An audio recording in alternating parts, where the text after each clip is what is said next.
Okay, I'm live. Actually, I better get back up here. Okay, right on. Actually, I do want to send this out to Twitter just to let everyone know that I am live. So let me go back to my profile. Mark should be joining us any second. I just sent him the link. There we go. There we go. Quote, we're live. Whoops. We're live. And I did get a couple people actually, just let you know, actually did get some views over on X. So it's kind of slowly creeping up where I'm starting to get a little tiny bit of an audience over there.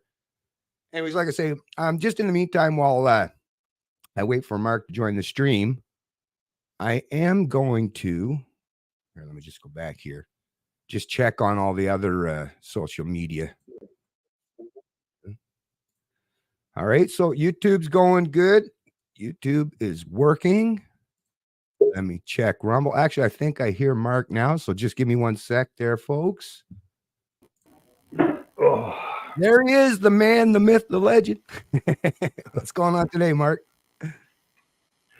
Oh, we're trying to get visas. We're applying for a permanent visa. Once that comes through, in probably within a month or so, we'll be able to be out of Ecuador for 6 months out of the year for the first 2 years. So they told us it's typical Ecuador culture. They don't tell you anything, and they expect you to know. So it's so typical. Can you come in to do a power of attorney? Yeah, okay. 10 o'clock. Yeah, okay, we'll be there. So we show up there, and Dominica's at the notary waiting for you. Okay. So we got to take a taxi over. Then we get to the notary, and it's, did you bring your passport? Nobody told us to bring our passport. And you can't even get angry at it, right? Because it's so typical. Yeah. So that's our morning. But so I'm really delighted to be with you again, Bennett. Are we actually doing this live on X, or are we recording this like doing a podcast thing? Yeah, this is on X as well? Yeah, it's live on X now. Of course, I already have a small enough channel as it is, because a lot of people that used to watch me abandon me because I have this damn strange thing that I keep doing, which is holding people to a high standard. And yeah, I know, right? I know, but that's all good. But yeah, I've been doing this actually for a while. And actually, the one good thing now is, like I say, the audience is starting to slowly trickle in on the X, and people are starting to notice that it's streamed on there. But I should even be able to read. I haven't yet. Actually, I did test it the last live stream, and someone actually was gracious enough to comment on X, so I can even see when someone comments on X now, like on this live stream. You know what? You're amazing. I've used StreamYard just at a basic level a long time ago, and I'm not even sure how to do it anymore, but I really liked it. So yes, it's funny. It's funny you say that you've lost followers because you hold them to a high standard. We've had like. Oh, hello. I don't know if you're having bad issues on your end, Mark, or hopefully it's not on my end. Well, my end still looks good, but okay, I can hear you. You hearing me? Yeah. You're good now. Yeah. Okay, I got pretty good internet. I think you're gonna have to let me do my thing. It's funny because I have a newsletter for the New Brunswick Free Province Project, and I sent out an email just after October 7th. I said, guys, you may be hearing about things like occupation, and you're hearing all this emotional stuff. I actually have special expertise in the area of Israel's land rights. I used to teach it at synagogues, Jewish yeshiva, and go into churches, and I would actually teach Zionists about their own land rights. Well, because they're not really well known. And I lost just by doing that and just mentioning Israel. I lost followers. I've had to block so many PPCers, including people I really respected. And so I really don't care. I don't care. Like, if you can't handle facts and you don't want to talk about it, go away. I don't need to know you. Yeah, exactly. Well, that was actually you do. Yeah, well, it's funny you mentioned PPC, because actually that was the time right when I always would get, maybe 1,000, a couple thousand, but it was right around the time with the PPC, and everyone was disgruntled with it, the way things were going. And I myself, I was a founding member, and I think I told you I interviewed dozens of candidates. I did my best to try to help support, because I figured, at least it's someone trying to. They were saying some of the good things and some of the right things, but just like you, it didn't take me long to quickly find out that sure you can definitely especially with single issues or something, you can definitely have something like I have a major issue with mass immigration, and it has nothing to do with the reasons why. So this is a lot of the supporters of the PPC share their concern with mass immigration. The difference between me and them that I found out subsequently is their reasoning is based on stupid shit like racism or the brown people or stuff like that. Whereas mine is just a lot about is just the government's picking winners or losers in the economy. To me, I've never been against immigration in terms of just people emigrating to countries or whatever. It's when government is selecting and picking and choosing who the kind of people, and of course for people at the lower end of the social economic scale. Right. It's good if you're the owner of a corporation. Of course, immigration is great because you can, pluck people some brain power from, lots of different countries around the world. But the people that in the country, the working class, right? And you're bringing people that are typically coming from countries, and most of them this is a reality, where their annual income's much, much lower. So, if you come to a country like Canada, even minimum wage, the kind of incomes you're going to take home. Now, once you get here and you realize what that income actually gives you, right? It's a totally different story, which is why you see a lot of them that are actually starting to head back out now. But it all sounds good. The sales pitch sounds great. And once again, it's not me blaming any immigrants. It's the fact that government is the one that's intervening and causing a lot and the housing market, right? I mean, simple thing. And I even tell people, Ukraine's a perfect example. They're talking about bringing 930,000 Ukrainians. Well, they're very white, but I'm still against it, right? And it has nothing to do with me being against Ukrainian people. That's why, and this is what we'll even get to in this conversation. At the end of the day, I reject collectivism of any kind and collective guilt or collective punishment. And the PBC folks were very much all about that, just stereotyping people and painting people in a certain light in a negative way. And that's the kind of thing. And I would say like what I would say now. And of course, then you'd get people pissed off and they don't no longer watch your stuff. But to me, at the end of the day, the most important thing is I like to think from first principles, and ethics is basically like the driving force, right? One of the branches of philosophy is ethics. And that's the driving force and the main driving principle behind my line of reason and logic and thinking is let's just, think about things from that kind of perspective and work from there. And once again, I have no agenda, and I don't even believe you. Like, I know that even your username you were saying, right? But even with a name like Zion, I have nothing against. I have nothing against Zion. Like, I have, to me, once again, I just like to talk to individuals, and hopefully, like I even mentioned in a subsequent follow up on our back and forth exchange, this is how you lead by example. So, like you were saying, there's lots of people that talk about this stuff, but they're talking past each other or about each other. I'd rather, than straw man the shit out of you, Mark, right? Which would be an easy thing to do. Is I'd rather just sit down and talk to you and hear from you and just let's actually, have a conversation. And then if people get to see this, at least they'll see, well, that's probably the way that it should be done, right? So that's kind of hoping what we can achieve from this. Well, it's funny, I belong to a human rights preparedness group here in Ecuador, Right. and after October 7th happened, I said to the leader, "Look, I just happen to have some particular expertise in this. I used to teach this stuff back in Canada in the BC times, Right. and can I do 15 minutes about this? Because I think most people really do not know even the most basic history. They're going based on emotions Yeah. and what the CBC or somebody said. And Mm-hmm. so I did this little presentation, one-page handout, had no time for questions because normally when I do a training, um, it, well, it depends. Normally I do them. It has to be at least an hour. Right. And I did this in 15 minutes. And one of the first things I said to them was, "Where did the name Palestine come from? Mm. And where does this occupation narrative come from?" And I gave them some basic facts, and we can talk about that. And afterwards, I had people coming up to me, "Mark, I've never heard this before." I said, Mm. "I know." And so it's really tempting for me, I only react when it's really negatively, when it's clear that somebody has a real problem with Jews. Like when it's Yeah. clear that you're sitting in your mommy's basement, with swastikas behind you, or Islamo-Nazi symbols behind you, I don't have the time of day. But we No. have to remember, most Jews do not know the stuff that I will tell you today. I'm Right. telling you, and Right. Right. Right. it's a source of great frustration, and I can get into that. But I think some people, as long as you're not, as long as you're willing to listen to some facts, you're going to say, Mhm. "Oh, I didn't know that." Right. Right. Maybe that changes, maybe it doesn't change how you feel. But Mhm. the problem is nobody wants. I'll tell. Look, there's a very prominent PPCer. If I said his name to you, Mhm. you know who he was, and it's not Max, by the way, but Okay. very prominent. Followed me, I followed him. Same with his daughter.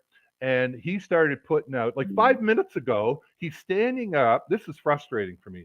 So 5 minutes ago, these people are standing up against the globalist left, against this climate nonsense, the green nonsense, against the vax nonsense. And all of a sudden, he's actually helping to push what is actually a KGB crafted narrative of this occupation. And I Yeah. wrote to him because I really respected the guy, right, for what he Right. did in COVID. And I said, can we talk about this? Nope, nope, wouldn't listen to me, wouldn't debate me. And then Yeah. his daughter got on there and she was ignorant, really rude. And I Yeah. said, okay, blocked. Right. And then Right. there was another guy, if I said his name, you would know, blocked. And I Right. blocked so many of them. And I don't want to say all PPCers are like that. Yeah. No. No. No, For sure. Right. absolutely not. Exactly. Yeah. But there's enough of them that it really caused me. We have in this country 70%, in my opinion, Mm. 70% of the population were quite cool with segregating my wife and me out of society Right. in Yeah. order to coerce us into medical experimentation. So Mhm. I'm thinking, okay, and then out of the left, there were only about 800,000, 840,000 people that had the courage in the last national election to say, I don't care what anybody says, I'm voting PPC. And Right. out of those, I got to cut that again in because I realize that there is a deep and wide streak of anti-Semitism in Canada, Yeah. and I don't think it's limited to PPC. But I was really disturbed because for the New Brunswick Free Province project, that was our target market. We Yeah. wanted people with principles, Yeah. and you are the first one, and I've been on spaces with people. And I have said to them, and I beforehand, like on other topics, and I have said to them, let's do look, I have expertise in this area. Let's do a spaces on Israel. And they won't even get back to me. You're the first. Yeah. Well, actually, You're the I first. was actually looking, Mark. Actually, I headed here. Actually, I got so many now; it's getting a little bit harder to pick them out. But I actually, when you talk about the Jewish thing, I was actually, because I pay attention to all this stuff, and I was not privy to this information. I know quite a bit about history and even for Middle Eastern stuff, but service level stuff for the most part. But I remember when there was that standing ovation for that Nazi guy, the Ukrainian Nazi guy, right, the grandpa or whatever, and I forget exactly how the information come to light, but I got it, and then I just had to learn more about it. Now I will admit I have yet to finish reading the book, so I still got to. But I was absolutely shocked. And it's like, well, how the hell wasn't I knowledgeable of this stuff before? But have you ever heard the book is One is Too Many? Yes, it's about keeping the Jews out of Canada. Yeah. Well, I mean, I should have. Haven't read it. Haven't read it. Right. Anyway, so I did get a copy of the book, and I'm interested in reading it in its entirety myself because it kind of aligns with. I mean, it's the same idea. People have this picture painted about Canada, right? It's a great sales pitch, and it sounds good, right? In a 30-second ad, let's say. But I mean, me as a New Brunswicker, and I'm not sure if you've been there or you're aware or not, but if you go just into Fredericton and cut off on Highway 10 and start heading towards Chipman and Minto, there's still a sign, a placard, and a small remnant concrete area of where the actual internment camp was for where they held the Japanese people. Oh, I didn't know that. Yes, actually, like I say, Highway 10, as soon as you get to that light in Fredericton where you cut off the Highway 10 from the Ring Road, you go out, it's not even very far, a few kilometers or so, and you'll see on your left. And that was something I was aware of because of the fact that I have relatives that live in Chipman Minto, so I've gone by it multiple times. So I already at least had an understanding that, yeah, some of the rhetoric in terms of Canada being so welcoming and so multicultural and so diverse, right? It's like, well, yeah, except that at the time, and these people obviously, the only thing that they were guilty of was the fact that they just happened to be of Japanese descent, but they were living in this country, contributing to Canada as best they could for the most part. Not to suggest there was no such thing as maybe some bad people, but they basically, that to me was another example of that collective guilt and punishment, just by sheer fact that you happen to be born of an origin that wasn't typical old stock Canadian, let's say, Western European or whatever, but you were put into an internment camp by nothing But for nothing more. Right? Sorry, go ahead. based on fear. Mhm. And it's funny, you're just touching a nerve because Yep. as somebody who now lives in Ecuador, because of what my governments, plural, one conservative, one liberal, did to Canadians, Mm. um, I'm very fond. I'll say it. I've said this over and over again. Most Canadians are really no better than Nazi era Germans, and I'm sorry if that upsets people, but that's true. You think about it. Canada is a recalcitrant human rights abuser.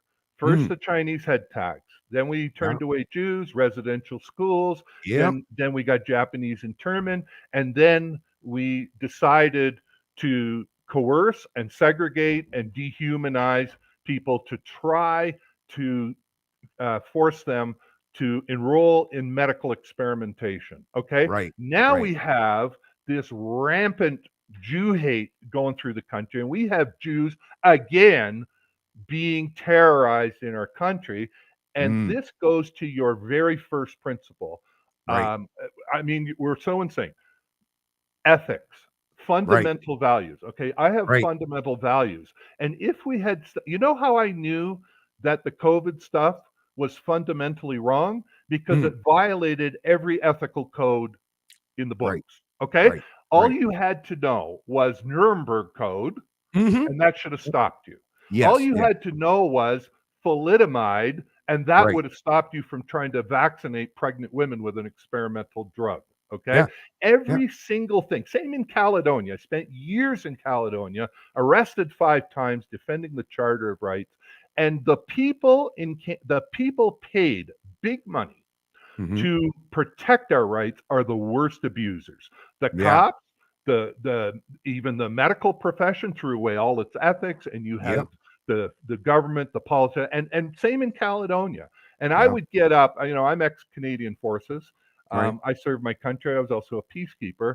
I will not even go to a Remembrance Day event today, Mhm. no matter where it is, because Yeah. I had to listen to them. We first got this exposure in Caledonia, and they would violate our rights throughout the year, and the people in Caledonia, and then go and sanctimoniously, all these cowardly politicians who would not defend our rights, go up and Mm. say, yeah, we'll never forget their sacrifice. Are you freaking kidding me? And Yeah. so today, I would have to tell you, and this is serious. I mean, look, I wore the uniform. Right. I swore an oath to defend Canada. I would not risk a hangnail for Canada today. Not. I am so disgusted with my country right now, and Mm. not only the country, not Yeah. just the politicians, but all the institutions. And the Yeah. fact is, most Canadians supported what was done to us unvaxxed, and Yep. way too many of them support what's being done to Jews today. So I'm very Yeah. grateful for your interest in actually listening to another side of the story, because I For do sure. have experience. Okay, For I've been sure. to Israel twice. Yeah. Once as a peacekeeper in the Middle East. Another time I was invited by the Jewish National Fund, which is their big infrastructure organization. Um, if there's an infrastructure organization in Israel, it's done by the JNF, Jewish National Fund. They Right. invited me on an educator's mission in 2019. I was the only non-Jew, I believe, Okay. and I was the only non-official teacher. It was mostly for teachers. Right. And Right. I spent time in Israel. We toured around. I saw Yad Vashem, the Holocaust Museum, and I saw the propaganda in there, the anti-Jewish propaganda. Um, and I compare, the Toronto Star "Let Them Die" front page is very similar. Yeah. I've also spent years. I worked with a Jewish lady who was on a train to Auschwitz at age 5, and I Mhm. work in the land rights. I educate people on forgotten land rights of Israel under international Mhm. law. Yeah. And I've appeared on repeatedly in the media and on TV, so I have some expertise. But it's Mhm. funny, you're the only guy who wants to talk. Who wants to talk? Well, let me just say something actually in response to that, Mark, because this is one thing I will say, and it's definitely can seem for someone like yourself very personal in terms of being anti-Jewish. But let me just suggest this, and this might help you or make you think about things a little bit differently. Is a lot of people, I'm sure there are, and no doubt, no denial that there are people that just hate Jews for some reason, right? But I would suggest, and I believe I would be proven correct if there was a way to actually prove this, that a lot of the people that are angry at you or pissed off at your stance on this for some strange thing in Canada. Now, what makes the Jewish population or typically Jewish people more susceptible to this kind of stuff? As far as I'm concerned, this is just me spitballing, thinking out loud. But Canada is very much a country that's like very entrenched in the whole tall poppy thing to begin with, right? Which is why Tall most of our poppy. What do you yeah. mean tall poppy Oh, thing? sorry, you haven't heard that? It's No, never Australian heard that. and oh, okay. Well, it's Australian and Canada typically. So some of the colonies, right? But basically, if anyone sees that you're achieving any amount of success, you cut the poppy Oh, that's I growing see. the tallest, you cut it Oh, off, right? okay. Yeah. Right. And Yeah. and that is very much, which is why most Canadians who achieve or attain large levels of success, not all, mind you, but most have had to travel to places like the United States, our southern neighbor, because it is something that's very dominant in this country. And I don't know if it's the culture and the fact that we come from kind of not just a monarchy, so that having rulers and having authoritarian mommy daddy is just so entrenched in the Canadian psyche, right? Because we got multiple levels of it, and Well, and I believe yeah. and I believe especially when you're talking about Jewish people. Now, the less successful or non-successful Jewish people, you're not going to hear nothing about those people because they're just people like everyone. But Jewish people achieve and attain a lot of success, right? And I would imagine it has to do with the culture and the way they're raised and all It is. that stuff, which is It is. great, which is beautiful. It's something that people should aspire to, not try to tamp down, as far as I'm concerned. But that I think also is a major contributing factor. If you combine the typical tall poppy Canadian syndrome, right? And the fact that it is a genuine true fact that there's a lot of people in the banking and some of the big corporations that are Jewish. So people are just using that low resolution of their brain, not thinking about it properly or critically, Yeah. but they're basically just trying to put these things together, and therefore we must hate the Jews, kind of thing, right? And that I believe is a large reason explanation. Not suggesting that some of the people that you might have had disagreements with, maybe they are just terrible people that just hate Jews, but I would suggest a lot of them it's just plain ignorance and envy and resentment. I Which is think you're typical. absolutely, yeah, you're right, because this is a question of the ages. Why do people Right. hate Jews so much? Hmm. And Jew hate comes in various forms. I mean, Right. the kind of what would I say? Kind of the ignorant Jew hate. Jews stole land. Oh, I Yeah. hate the Jews. Yeah. Jews control the banking system. They Right. do. Okay, Right. and so it comes, and then there's just, and it's really hard to know the line somewhere where Right. that is. And I tell Jews during my training, I said, okay, you've learned when I do a training, I always ask my Jewish, and they're almost all Zionists. I mean, we're talking Mhm. hardcore Israel people. Yeah. And Yeah. I say, how many of you have heard of the Balfour Declaration? Of course, everybody has. Mhm. And I said, how many of you have heard of the San Remo Conference of 1920 after World War One? Most people have. I said, how many of you have heard of the Mandate for Palestine from the League of Nations? Mhm. Everybody's had. How many of you actually read Hmm. the Mandate for Palestine? Right. 2% of my population. 2% of my, and I have personally trained over 650 people in live training. Wow. Only 2% have actually read the international law that recognizes, quote, the Jewish national home and the right of Jews to, quote, reconstitute their home, national home. Right. And I say to them, look, guys, if you have never read your land title deed, what do you think about all these people walking on the street? Do you think any of them have read it? Hmm. And of course, no. So you have to be patient with people who, and give people a chance to listen to you. Now, if somebody's really rude and ignorant, as I say, I'll try one time and then it's gone. I don't have any patience for them. I'll just block them. And Yeah. so it's really hard. And I also tell people, like, it's your failure, and I'm hard on. I'm telling you, I'm brutal on Israel. I said, Mhm. instead of instead of educating the world and your people about your own land rights under international law, you instead pursued these appeasement solutions, and now the whole world actually believes you stole land, even though the document that proves that's a lie is very easy to read and very accessible because you won't talk about it. Here's Right. a true story. True Is this story, the Ted. one? Just to Yeah, go check ahead. here. I'm not sure if you can see on the screen there. Is that the one that Hang you're on. Let me try and referencing? enlarge this. Hold on. I just Uh, want to know if this is the one that that's the you. one. Okay, Yeah. yeah, Captain Al. It- Okay, so that's yeah. the one, correct? The guy deals, and we can talk about that in a Okay. second, because Yep. this is a very concise explanation by a lawyer about what is genocide and what is not a genocide Right. and stuff like that. Right. And so he makes some really good points. True story. Mhm. I'm going on my JNF trip to Israel. I get to Toronto Airport. I'm being you have to go through security with LL, which is the best, right? So Mhm. he's taking my bag. I got a handbag, like, carry on, and he is ripping that thing apart. Not literally, but he's pulling everything out of it. He's looking inside. He's looking in all the pockets. He's feeling it, and I'm there. What the heck's going on here? Yeah. He calls the supervisor. Supervisor comes. He paws the whole bag and checks it. He comes over to me. He says, "Are you going to be doing any teaching or lecturing in Israel?" I said, "I don't think so, but in case somebody wants to." I said, "Why? What's the problem?" He says, Mhm. "Well, you have anti-Israel propaganda in your bag." I said, "I do? What?"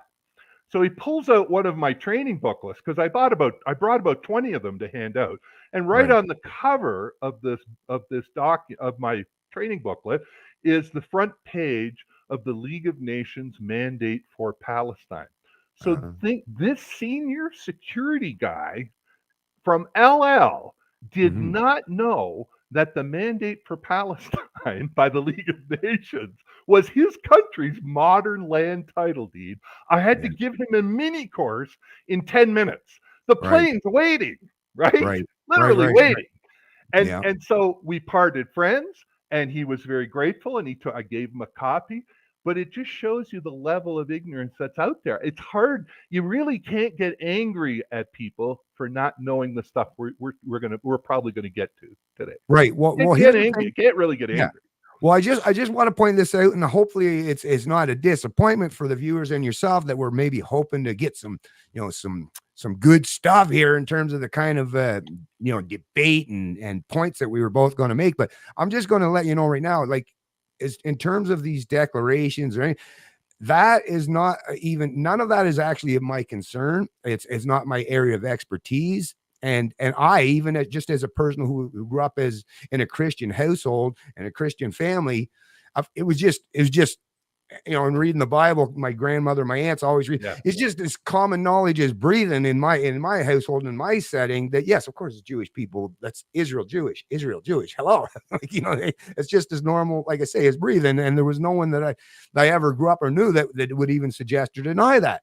But my biggest thing, and I think the reason why I even started we having our exchange is um just the simple fact that we have to like to parse things out. Like I say, let me just say first and foremost, I will say that yes, Hamas is a terrorist organization, and what they did, to the people of Israel, the Jewish people there, all the people that they killed, maimed, raped, did all those terrible things to.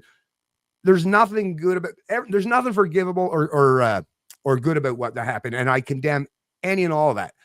The problem is, and this takes me back in terms of my line of reason and thinking on this is so right now, because of the propaganda, people like you, and I consider you a friend, even though we haven't known each other long, but I consider you someone that's at least a fellow traveler and a somewhat, arm's length friend, let's say.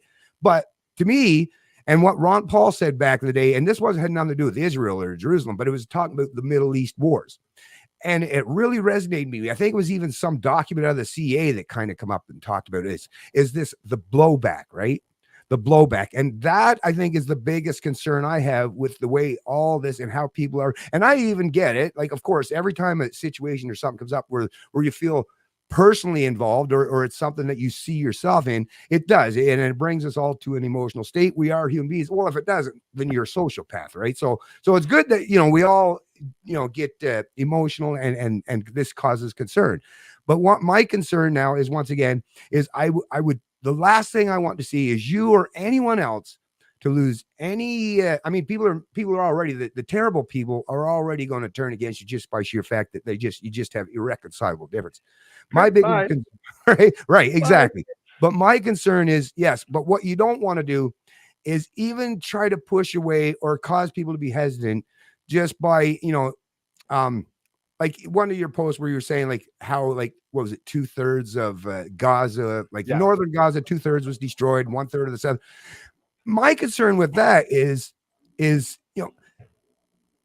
I, I don't know, but I haven't been paying attention to everything, so maybe you even can counter what I have to say. But my thing is, I would expect, or I would hope that you would show empathy for, because we can't pretend or suggest, and I don't even think you would, or I hopefully not, would suggest that everyone that's Palestinian that lives in the Gaza Strip are all the most terrible people on the planet that deserve to have their lives completely upended and destroyed, and their homes, and maybe the places where they go to work, to have all of that, and even innocent lives, which we know are happening on both sides of the equation. So that's my concern, is there should be, a show of empathy, and maybe a little bit more parsing out of what you say, or articulating your thoughts in a more nuanced way, which is much easier now. You can do on X now that you can do the longer posts when you're posting about this stuff, because I fear that you may end up getting some people that aren't necessarily, the people that are against you.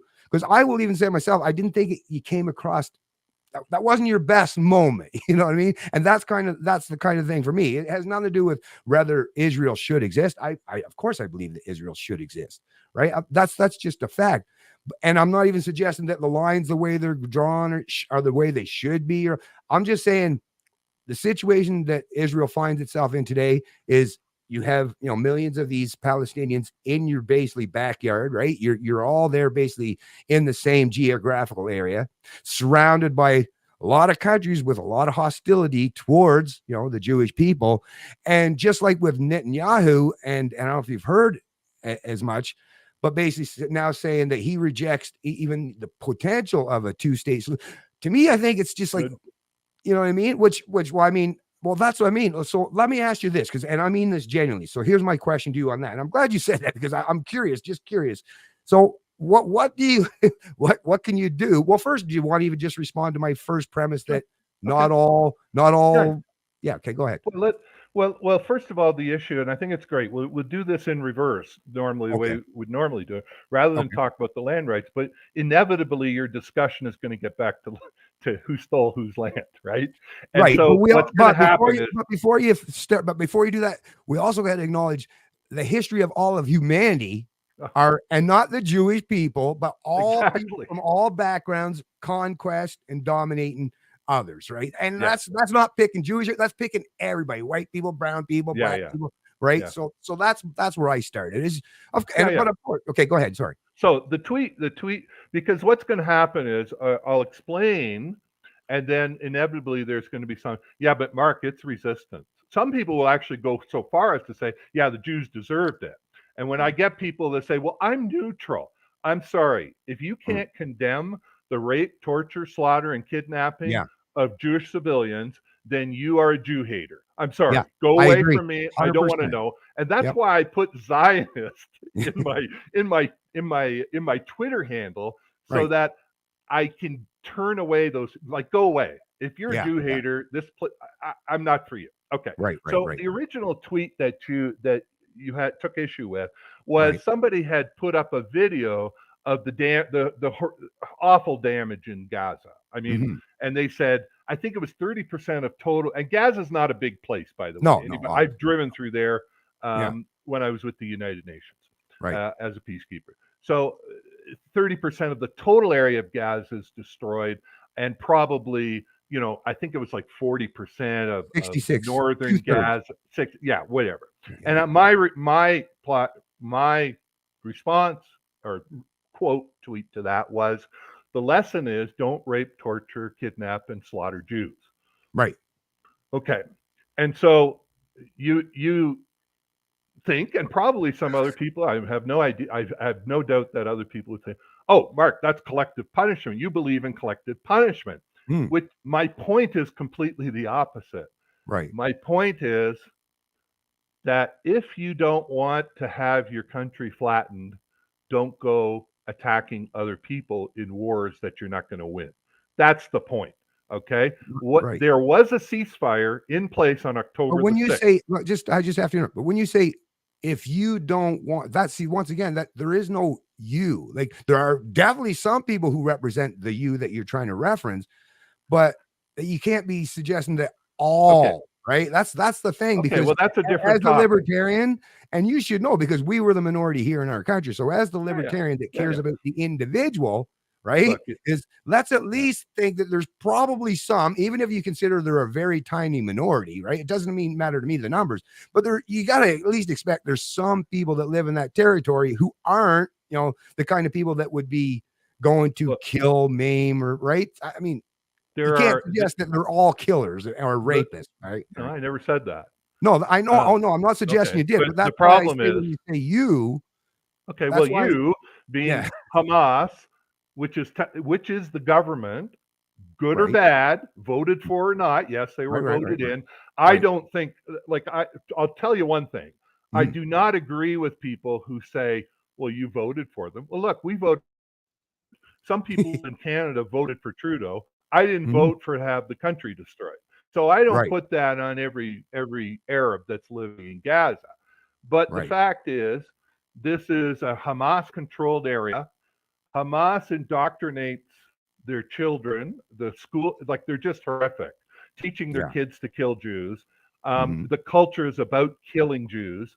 And the problem is, I can't go and say, okay, well, these are the good people. How does Israel wipe out a genocidal organization that has strong cultural support, but not Mm. hurt innocent people who might privately say, these Hamas bastards got to go? And I'm sure, and I've seen reports of that. So nobody can Yeah. say 100% of Gazans supported the rape, torture, but a lot of them did. Okay. Any more Right, than you right, can right. say that 100% of Germans supported Adolf Hitler gassing Jews, and Yeah, yeah, yeah. nobody in their right mind would say, oh, well, we can't, we have to stop trying to wipe out the Nazi party and Nazi Germany because these innocent people here, whom we cannot identify Right, from the air or from whatever, right. um, are going to get hurt. In fact, if you compare the two, Israel went to huge lengths, and they always do. A lot of people don't know this stuff.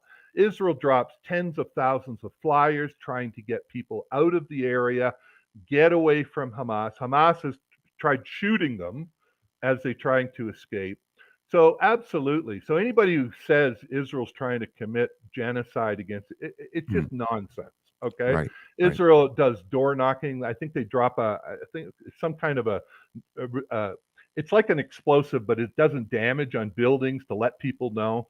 Right. Um, there's nothing genocidal about what Israel's doing. The fact that people are getting killed, Mm. we never will know the real number. Okay, Right. right now you've got these stupid journalists and these Palestine advocates. Oh, there's 20,000 people have been killed. How do you know that? Mm. How do you That's the know hard. that? Yeah, yeah, yeah. It's a fog of war. It's Is impossible to know these things. Yeah. even come on, the people who raped, tortured, slaughtered, and kidnapped Jews are giving you that number. So that number is meaningless to me. All Yeah, right. yeah, yeah. Of course, some of them. I've seen interviews with some of these people. I'm sure they got killed by Hamas afterwards, and Right. they really are angry with Hamas and should be. Mm. But the fact Yeah. is, let's put it this way: let's say that Canada picks a fight with the United. This is what it's like.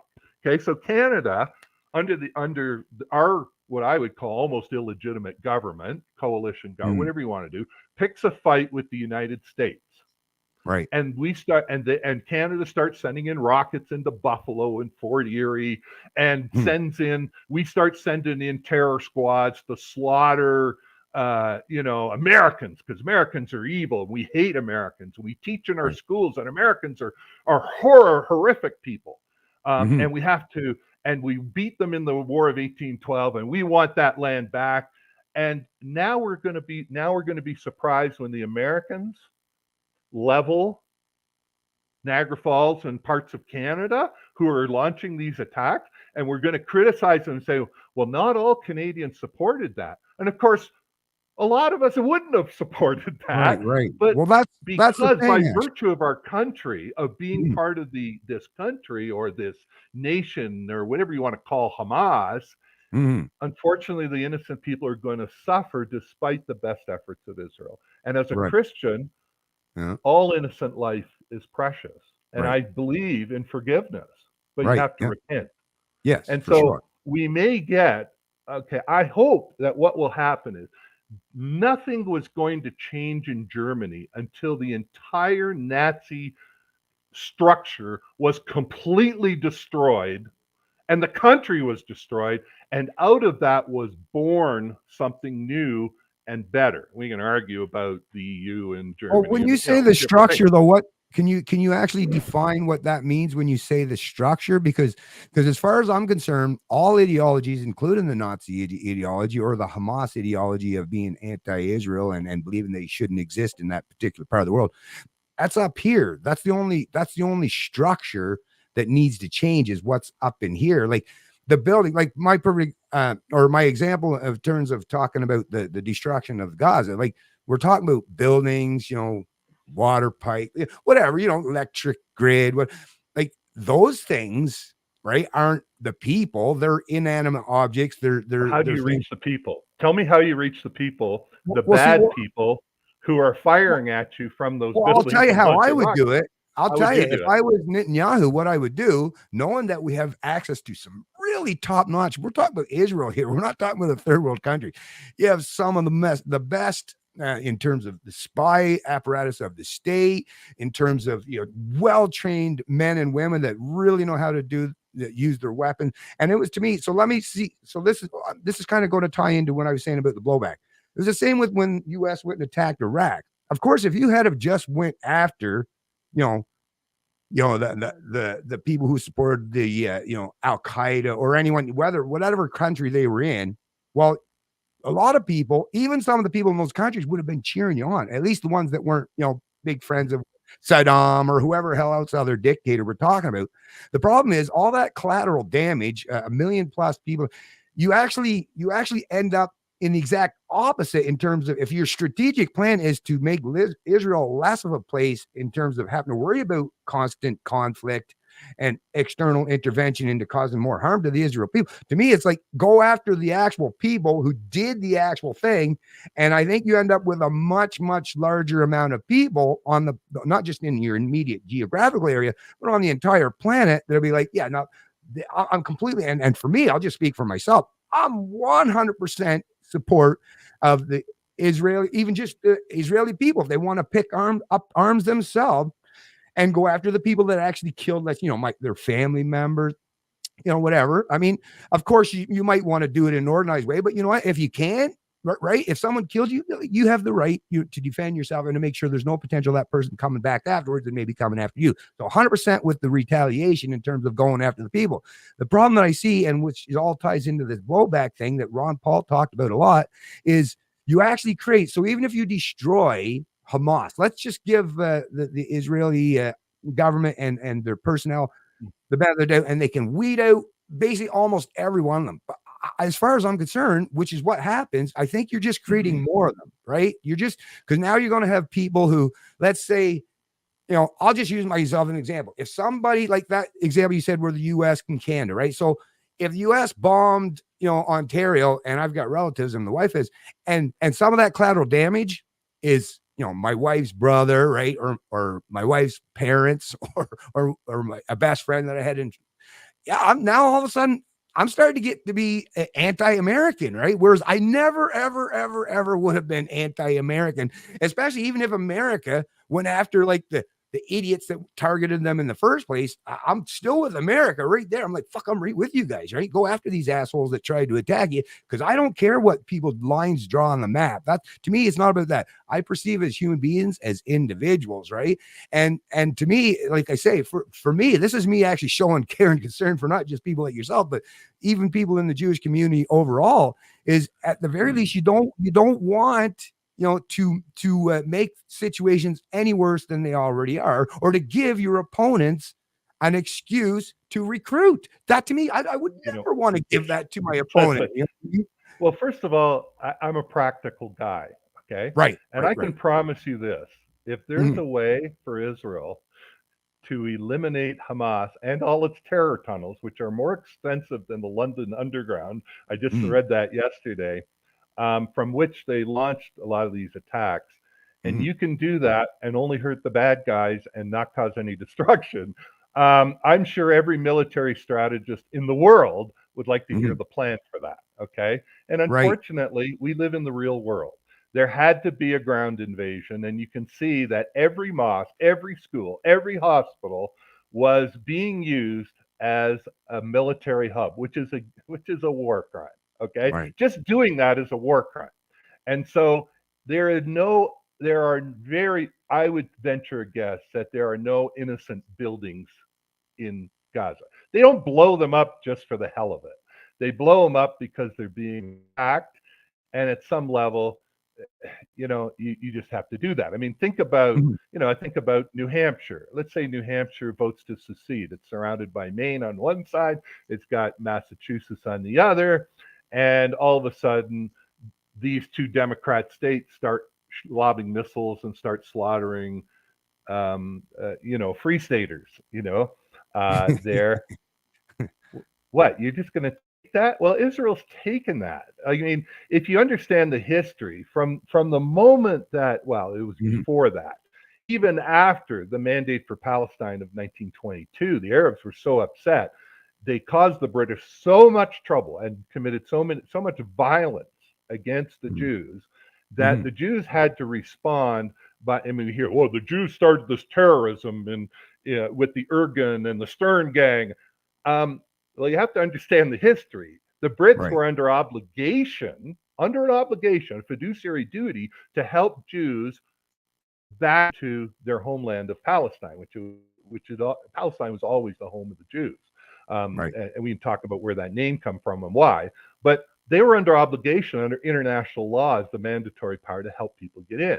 Well, these gangs did not target civilians, but they did target the British military to try and try and force the British to actually keep their word and allow Jews into the state.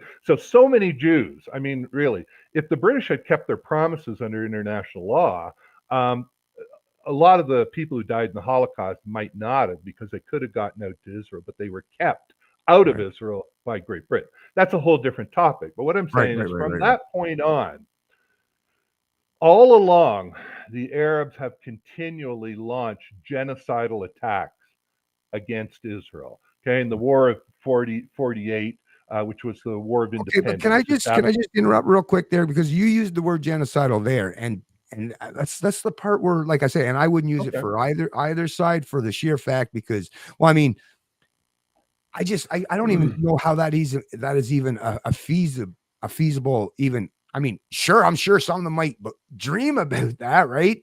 They openly talked about it. But I'm not denying that. I'm just saying, though, like, the real world suggests that, I mean, if you look at Israel and the fact that, I mean, it's backed by the most powerful country, like the fact that Palestine, I mean, sure, they might want to, right? But I mean, you can wish for a fucking 20-inch cock if you want to. Doesn't mean it's magically going to grow, right? But it's like the fact that the Palestinian people are going to, like, genocide the state of Israel. It's just such a David and Goliath.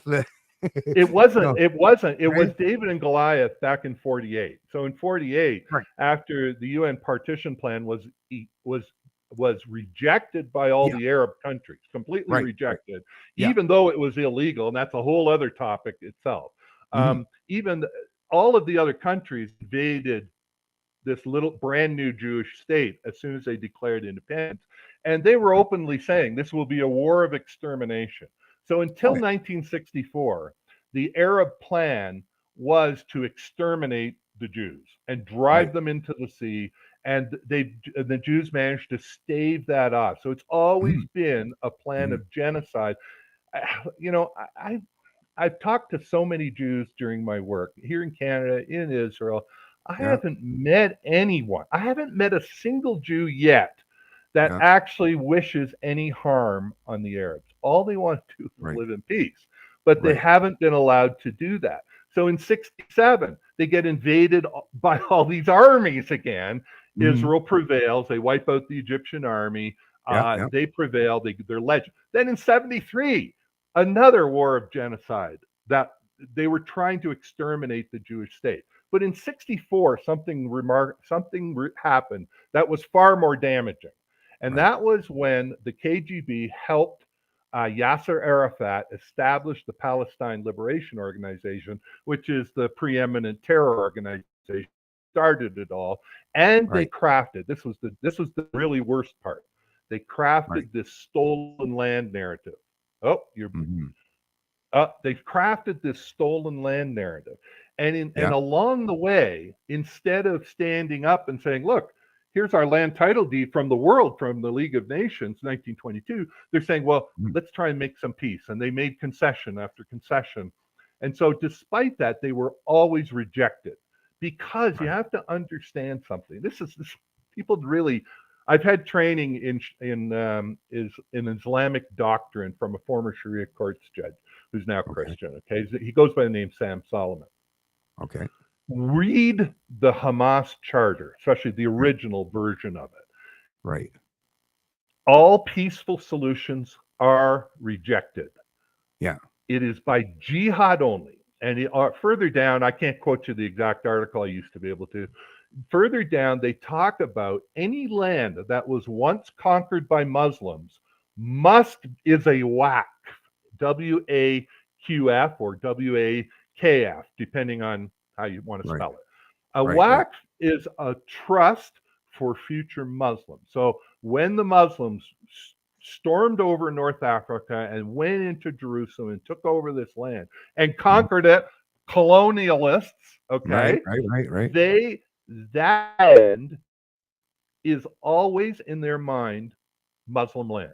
It has Right. to be Muslim again, and all peaceful resolution is rejected by Mm. Hamas.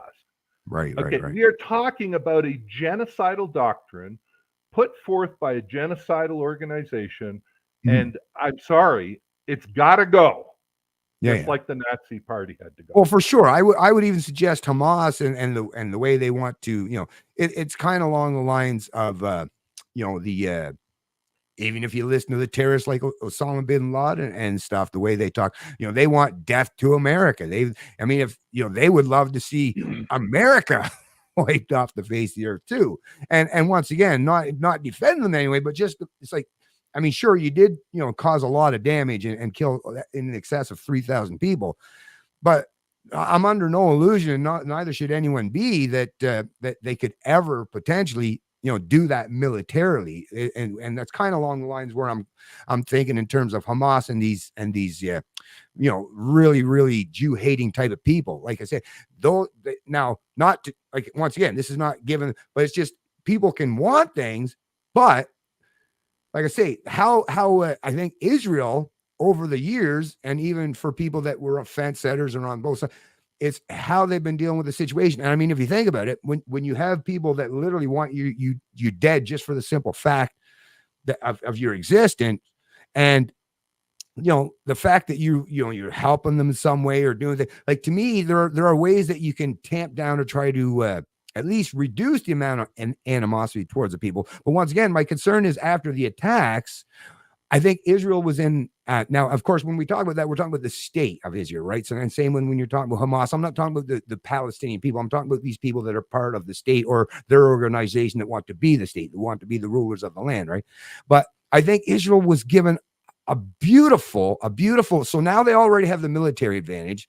They have a lot of other advantages, like you said, that were non-existent, after whether it's 48 or 67, all those times, right? Like you're saying, when they were just, starting to traverse and go back into Israel.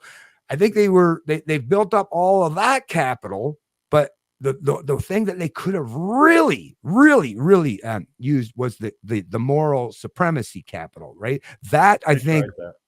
What's that? Well, that's the thing, though. They've tried that for many decades, right? And the world doesn't care. It's the power of this stolen land narrative has conveyed an illegitimate sense of legitimacy on these people as resistors of occupation, and it's completely founded on a lie. Now, half the world believes it, and there is nothing. Israel has made every attempt to try and live in peace with these people, and they have engaged. They've had to go in several times and had ceasefires with these people, and it never does anything. And at some point, and I'm telling you, Bennett, I don't know where Larry's coming from, Bennett.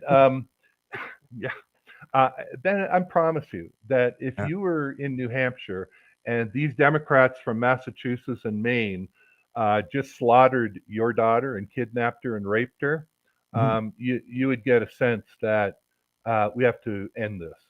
If we can. That's actually, I'm glad you brought that up, actually, Mark. I just want to respond to that by simple fact that actually there were, and this is the truth. And I was 17 at the time. My mother and father got divorced when I was just a very young man. I was only 8 years old.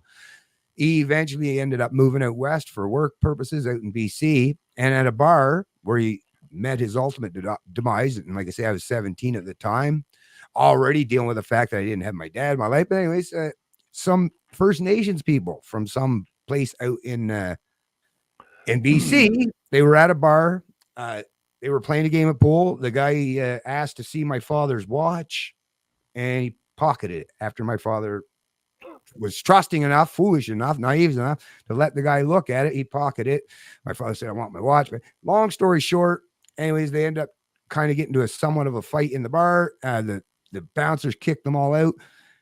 But there was 3 of those guys and a girl that was a standby, but that was on the side that was with them. So 3 of them.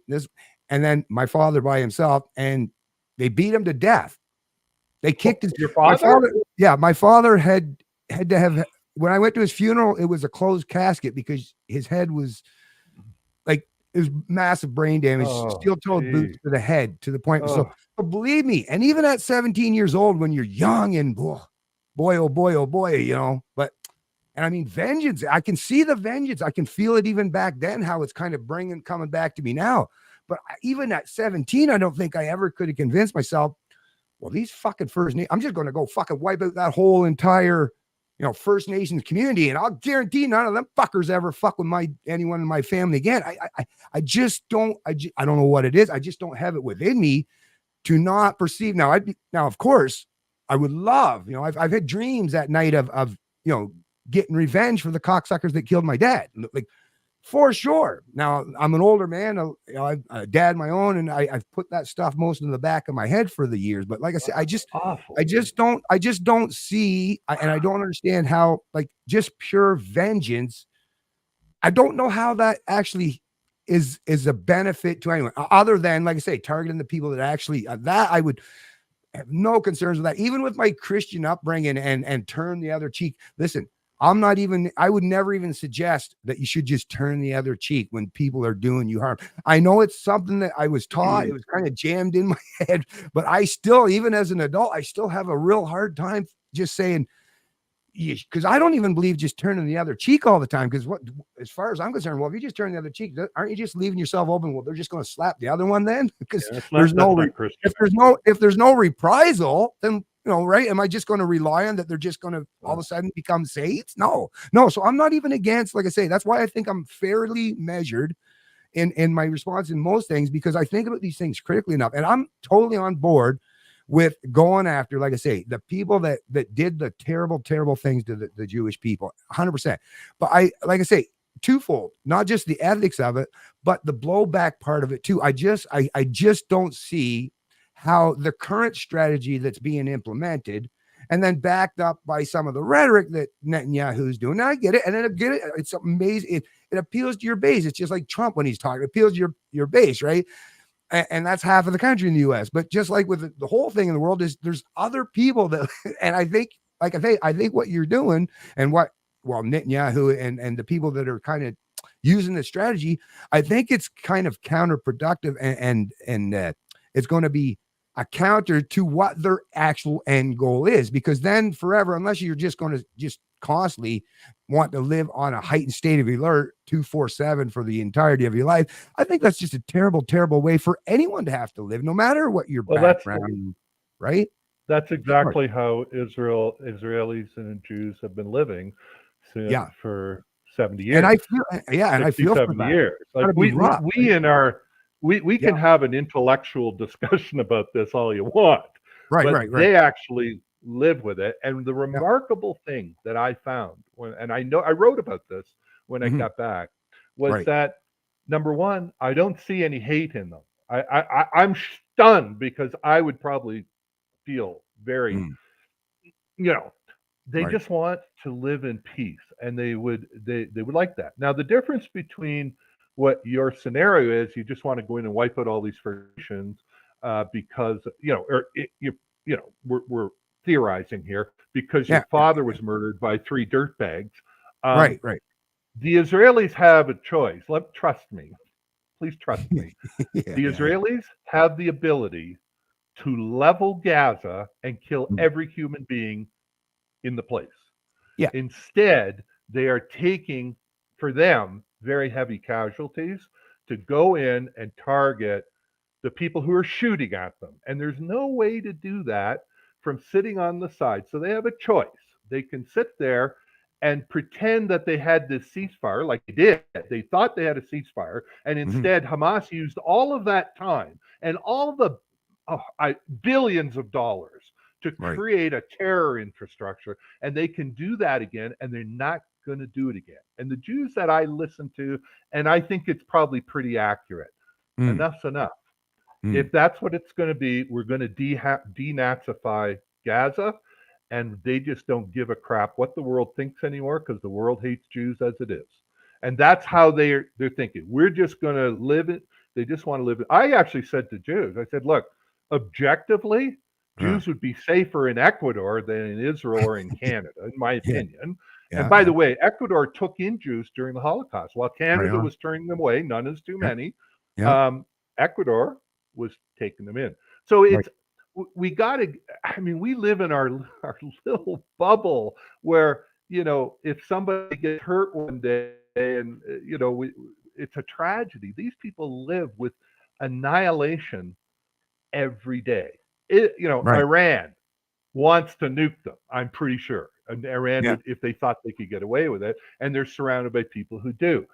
yeah. Again, I would say to you, anybody who has a plan that whereby Israel can eliminate just the bad people and not do any damage except to the Mm. bad places, which they Yeah, are. yeah. All of those places, I mean, all of them were being used in a war. They are in a war, and I'm sorry, when you're in a war, stuff gets blown up, people die, innocent people get hurt, but Mm. it's not the difference between what these anti-Israel types are accusing them and what's happening. It's not in the realm of possibilities. They don't Well, want. yeah. They're not blowing up buildings for the sake of blowing up buildings. Well, this is I the mean, thing. It's not like I'm suggesting, and I should have clarified actually that I don't mean there would be zero collateral damage. That in a major not kind of possible. conflict situation, impossible. So yeah, obviously not that. But to me, to at least take the steps, and not just to actually take the actual steps, but to make it a very prominent point when you're doing your press conferences and stuff. The whole point to me should be that, to at least, because you're the people that you align with are always going to be on board, right? But I'm thinking of the people on the other side. If you want to bring more, not just Palestinians, but people even in that area, right, to at least becoming more, if not friendly, at least neighborly, and not willing to use violence against each other. If you want to bring more and more of the people in the Middle East along with you, I think, like I say, I think it would be a much wiser strategy to at least try to Yeah. reduce some of that collateral damage to like, or at least much lower than what we're seeing today. Because, I'm like I said, sorry, I Bennett. think, I'm sorry, Bennett. When somebody wants to slaughter you, but you're saying the somebody, but correct that's the thing. reaction. But when you say somebody, you're saying that as if like all 2 million people I'm in sorry, Palestine, right? 80% of them support it. But what about Okay. the 20% though? Okay. Well, that's where Because that's some of the remember, Mark, that's us here in Canada. We wouldn't have even been I know 20%, right? So that's I why know I'm having a hard time with when we're having this conversation, because you understand like the whole minority thing, in terms of the vaccine, but somehow I don't know how you're overriding that when it comes to the Israeli Hamas conflict. Like, you should still be I'm a able to real maintain that innocent I am people. maintaining it, but I'm also a realist, Bennett. You've got a genocidal organization that controls a piece of territory. They're in total control of that territory, and to root them out, it's a nasty business. And I'm shocked at how humanely the Israelis are actually doing. They don't want these people to get hurt, and I suspect there are more of that. When this is over, a lot of them are going to be really glad to see Hamas go. Oh, for sure, for But the sure. fact is, you've got to, these are Islamo Nazis running this thing, and it's Mm. no different than Nazi Germany. Actually, The I'm glad you Nazis brought it had up. to go.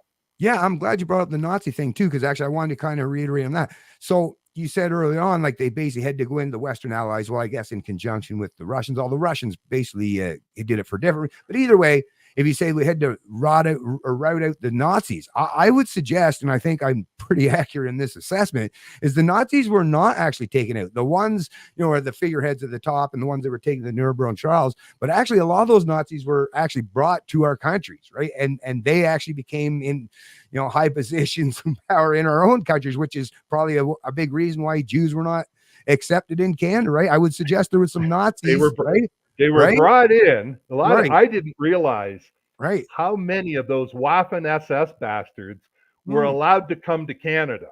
So you are correct, but exactly. the ultimate result, Mm, good or bad, with some problems, obvious mhm, some problems, is that Germany is no longer a threat to Jews. Well, now they are with the importation of Islam, mm, but Germany is not a threat to its neighbors anymore, and Germany rejects whole, at least they wholeheartedly reject Nazism. And so we have it accomplished what it had to accomplish. And same with Japan. I'm sorry, out of Japan, out of the ashes of Japan, which killed so many of them, mm. so many Japanese, and out of Japan, out of those ashes came a vibrant, prosperous um, country that is no threat to any other nation again. And so it's great, it's not great, but it's awful to deal with all of the side effects. But again, I'll ask you for the third time. You got to tell me, if you don't like what Israel's doing, you have to Mm. tell me how they root out Hamas Yeah. without blowing up the tunnels that are running underneath all of Oh these yeah. buildings, right? Yeah, yeah. No. It's not a matter of, like I say, Right? I never even said I anything wish about they the could do tunnel. it. Right. Well, You, that's you what I'm know, saying. To me, is I'm not even against like blowing up the tunnels. None of that stuff, because that kind of infrastructure.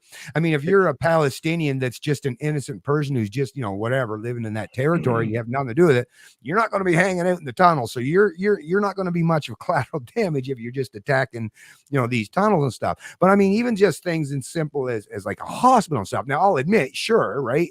These guys are using these hospitals, but I mean, it was just like, and I think that was actually the first time we had an interaction was with the whole shield. So Hamas is using children as shields, right? yep. And there was that, I think it was a cartoon or something, but basically, yeah, it was a cartoon depicting it. So here's these Hamas guys using these children as shields, and then an Israeli missile coming towards and getting ready to kill. Now, the missile is obviously intended for the Hamas guy, right? Yeah. But when the missile lands right there and kills the Hamas guy, it also kills those kids, right? So that, and So here's your problem. those kids Here, obviously were not part of the Hamas. And anyone that would say that's a good, or oh, it's okay, those kids died, as long as we got Hamas. Well, then if you're using that, then every no. authoritarian on the planet, they all use that same goddamn rhetoric. Is of course it's okay. I'm going after the bad guys, but if I got to kill some good guys to get that bad guy, that's okay. That was the area where it's like, okay, well, you're going to lose a lot of. Even myself, I just can't agree with that. I just can't. Okay. There's nothing in my First of all, bones. let's think that Right? out for a second. Right. Okay. First of all of the missiles came from Hamas and from Hezbollah, okay, and they have been for, I don't know, Oh yeah, 10, I 20 already years. condemned all of that. Okay, I'm okay, 100%. I get okay, but you don't get to you don't get to condemn and then set that aside, okay? No, I'm not Those setting it missiles aside. No. were specifically directed at Mhm. killing Israeli babies and Israeli families, and Yes, it and was that was horrible. completely random, and that was the definition of collective punishment. Okay, For so sure, now 100%. the Israelis have to stop this, and so the guy who wrote that concise history, explanation of why genocide doesn't apply here, he Right. Well, concludes with I'm this not fact. even suggesting. Okay, Okay, go ahead. but he Sorry. concludes with this reality. If we Mhm. accept your argument, Bennett, and we accept Right. the argument of those who say, yeah, those kids, I mean, it's wrong to kill those kids. Israel should just back off or whatever, or use another means. Then what we've done is we've legitimized under the law, under international law, the idea that bad actors can simply hide behind children and civilians, and that can never be the law. That was his point, and that is Yeah. absolutely true. Okay, and Israel was very affected by this because the Jews, kids have a very special place But in the Jewish just let me family. I'm not interrupt just saying real others quick there, don't. Mark. But do you not acknowledge? Can't you not acknowledge that when you're saying, and I get it, you're trying to parse it out, which is why I'm glad we're having this conversation because then people will get a little bit more nuance to it. But just on like the post alone, like I say, any decent, because I say once again, I'm not an extremist of either end of this stuff when it comes to either side. I have no personal skin in the game, and I just think it's like, to me, I think about the audiences that are watching these. I just think even just something as simple saying, yeah, I don't know how. Well, like I say, how I would come. I don't know how. Maybe, like I say, special forces, these people can't have the kids in front of them for their entire life. What are they going to do? Surgically, implant them into their bodies, right? I don't know. But I would just suggest that, like, the kids, when they get that is somebody else's kid that's going to eventually be like, well, so why did Israel kill, or the whoever the person was in charge of the military gear? Because I'm talking about the state here, not the Jewish people. But they're going to be obviously grow up, and their brothers or sisters or people in the family are now going to be maybe even more hostile towards Israel by the simple fact that their child, and of course they probably would hate on the Hamas guy that took their child and used them as a human shield.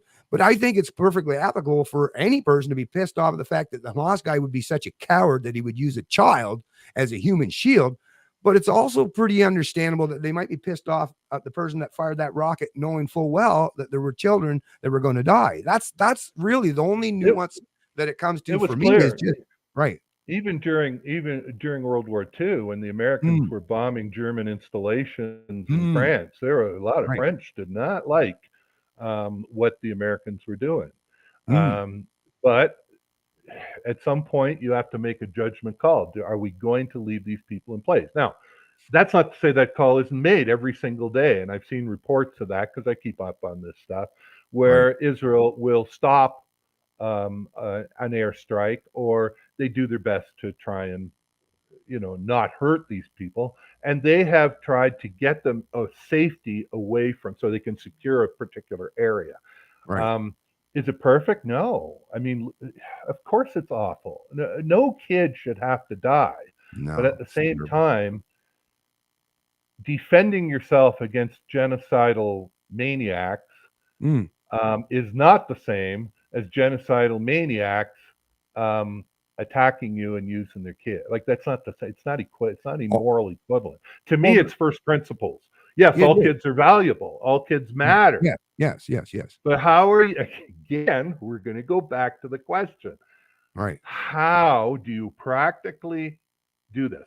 For Israel to send in special forces is not possible without an invasion. Not possible. How is that Not not possible. possible? I don't even They understand. do I don't even that. understand how that there's a whole reason why all the military or most advanced militaries have special operating forces is for the simple fact of when you don't want to send in your full matter of fact, even if you want to just make like the argument as you are, the U.S. massive, the most powerful military on the planet, Afghanistan, bunch of ragtag militias, right? So, I mean, even with all that military might and 20 years and trillions of dollars, did they achieve or accomplish? Like, I just don't know any example where any of these wars achieved the end goal was actually achieved in the way that was suggested and the reason or the excuses behind whether like all of these conflicts. I don't see even World War I and World War II. We were supposedly fighting against collectivism, and yet what happened to all of our countries? Turned basically into collectivist countries. So did we really? What a great job we did. Like I say, I got to tell you, Bennett, I'm agreeing with you that I look back and I look at the sacrifices. Now, my father was in Holland. He lived under Nazi occupation. He escaped from a German work camp. He Right. fought in Indonesia till 1948 after the war. My wife's father was on D-Day plus 30. He was a mechanic, and I think that if I were, we assume that heaven is real and these souls are actually aware of what we're doing. Mm, I think to look down and see what we allowed to happen to our country would be, I think they'd be crying tears. And we get off topic. We'll leave Israel alone for a second, but I'm really at the point. I see no political or legal solution to Canada. I think Canada's over because 95% of the country is planning on voting for woke socialist parties. I include the CPC in that. Yep. And it's really heartbreaking to see that here are these people that gave up, oh my goodness, the horrors that they experienced, and to see it all thrown away. But let me tell you, I don't think there's a guy that went into into Germany or Japan. I mean, we weren't in Japan, but went into Europe, who is not haunted by the things they had to do. And I think Golda Meir once said that that this killing will stop when the Arabs love their children as much as we do. Something like that. I'm butchering. I think I'm butchering it. Right. When they Hello. Oh, Are you back? Yep. Yeah. Yeah. We're Okay. Something to the effect that once the Arabs love their kids, as like I tell you, Jews hate killing these people. I haven't met one that I'm sure they're out there, Bennett. I'm sure they are. Right. But at some level, you realize we have to realize that the Nazi Party could not go on, and we don't know. Like even in World War II, it wasn't until later in the war that we really knew what these bastards were doing. I mean, slaughtering Jews. I mean, there were some reports, but you get these reports. But if we had let the Nazi Party live on and said, well, there's too many civilians dying, we're just going to leave them alone and do whatever they're going to do. We'll send in some special forces. There's a time and place for special forces, but not to completely denazify an area that is heavily fortified. I mean, this is one area where, and I think we can kind of might get there where we'll agree this. I think actually more powerful than any weapon on the planet, including a nuclear bomb, because the only thing that nuclear bombs could have is wipe it entirely. Like if we're all dead, I guess there's no more conflict. But I think the most powerful weapon on the planet is what we can use with what's right here, just above our head, right? Our brain, our mind, all of these things that, like I say, just use that right there. That's the best thing that we can do, because the weapons, like I say, I've never seen any example where, like I say, and I get it. Even a lot of the times these wars happen, there was some damn good reasoning, at least the logic they were using at the time to justify it. But once again, once you've done these experiments, you have to take the time after the fact and say, how successful were you? And like I say, and you will acknowledge yourself, just like with Canada, the US, we didn't actually defeat Nazism. And matter of fact, nobody would be willing in Canada to call themselves a Nazi. but they'll do exactly what a Nazi, like, you know what I mean? They think like a Nazi, they act like a Nazi, you know, you quack like a duck, walk like a duck, right? So they just reiterate. They even use these terms these days called the third way. So communism, that word has already been greatly destroyed. So nobody really advocate. Oh, I mean, other than some nut bars, but most people don't advocate genuinely for communism. Even people are kind of fence sitters, a lot of them, on the whole socialism or the fascism. But what it is you can call it whatever you want. Like in Canada, we call it a parliamentary democracy. But I mean, other than the fact they haven't gone full totalitarian, but I think the main reason why the people in our countries, the ruling class, the authoritarians, the petty tyrants, or the petty control freaks or tyrants, I think what it is they understand that they use the power of propaganda, and Hitler was obviously a master at that, to convince people. But to me, like I say, how we tamp that down best is the idea of individualism, and every experiment where that has been played out. So the U.S. is a perfect example. The U.S., before its founding, was 13 colonies, and some of those colonies were not exactly friendly with each other in terms of the governments and the people at the time, and depending on who was elected. So there was already lots of division, and there's a reason why they were 13 colonies. But it was the ideas that were written in the Constitution and what that brought to the people's mentality and their psychology that allowed for those 13 colonies to eventually develop into 50 states now, and they all perceive of themselves as Americans. Sure, they might be fighting amongst each other, at least not physically for the most part, although some of that does happen, but verbally and boisterously. But it was the ideas that brought more unity, at least just to the people. Now, the control freaks, like I say, they're going to be constantly doing what they constantly do. But I think, like I say, the idea, and even with the two-state solution, and I want to hear your thoughts on that, is that it sounds like a bad idea. But absence of 2 million Palestinians just agreeing to just, okay, we'll go elsewhere, which I suppose would be, that'd be great if you could just have it so that you're just not fighting with each other because you're not in each other's face. That might help, I guess, in some regard. But in absence of that, like I say, I think the ideas of at least saying, that I'll at least acknowledge you as a neighbor and not everybody in your community as my opponents or people that I must loathe. I think that actually tamps down, is not going to eliminate the idiots like Hamas or the terrorists from still wanting to do what they do. But I think eventually over time, and with the right messaging, the right ideas, I think at least you get more and more of the reasonable people, that will come around to your side. And of course, the bad people, like I say, no matter what you do, no matter what strategy you do, the people that just genuinely want to kill you because they hate you for who you are, I don't think there's much help or hope that you're going to stamp that out or eliminate it entirely anyways. Well, let's compare this thought process that you're going through right now. Right. Let's compare that to the left-right divide in North America. Okay, that Canada, good. U.S. All right. Yeah, that sounds good. Yeah. The problem with conservatism is that it continually tries to appease people who have no interest in being appeased. And Harper did that more than anybody. I mean, oh my goodness. I looked at his top 100 policies, 75 of them could have been written by the NDP. Okay. And what did that get for them? Yeah. They hated him. Exactly. And I am at the point, and look, I'm not sure that I'm alone, and I won't speak for anybody but me. Right. But I'm telling you, right. I ain't interested in what you think.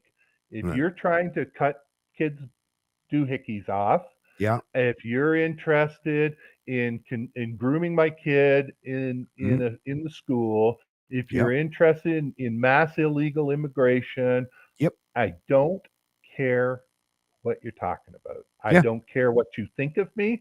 I really don't care. And I apply that to the Israel stuff. But you made some very good points, okay? Because you haven't asked me what my solution is. Okay, well, we'll get there. Okay. So, but the problem is everybody's trying to find a solution. Right now, Israel's in a war it didn't want. It had a ceasefire on October 6th. Right. And it was quite content to let Hamas completely militarize this whole area, knowing that they were going to send rockets eventually. They didn't think it was going to be this bad. So they had that. But right now, they're in a war. And as far as they're concerned, this is a war they're going to finish. I believe that And we have said that, people like me have said this all along. You have to end Hamas now. If you want my opinion, I think the Israeli government has blood on its hands, Mm-hmm. not because of what they're doing now in a way, but Mm-hmm. because they didn't stand up and use their brains. I mean, you talked about propaganda. I Mm-hmm. try to explain to especially my Jewish audience, Right, right, right. okay? You have to destroy the occupation narrative, Yeah. okay? Yeah. It's Yeah. a false narrative. Yeah. And you instead have Mm-hmm. tried to appease Mm-hmm. people who cannot be appeased. All Yeah. right. Yeah. Yeah. And so, from a counter propaganda operation, I got to tell you, they sucked. Israel Mm-hmm. sucks the big one. I mean, they Yeah. are just terrible at it. Yeah. And the problem that we have told, like I've talked to, Jewish allies. They say, guys, you got to stop. In the old days, you could just shut down speech you didn't like Mm-hmm. by making a phone call. Those Right. days are long over.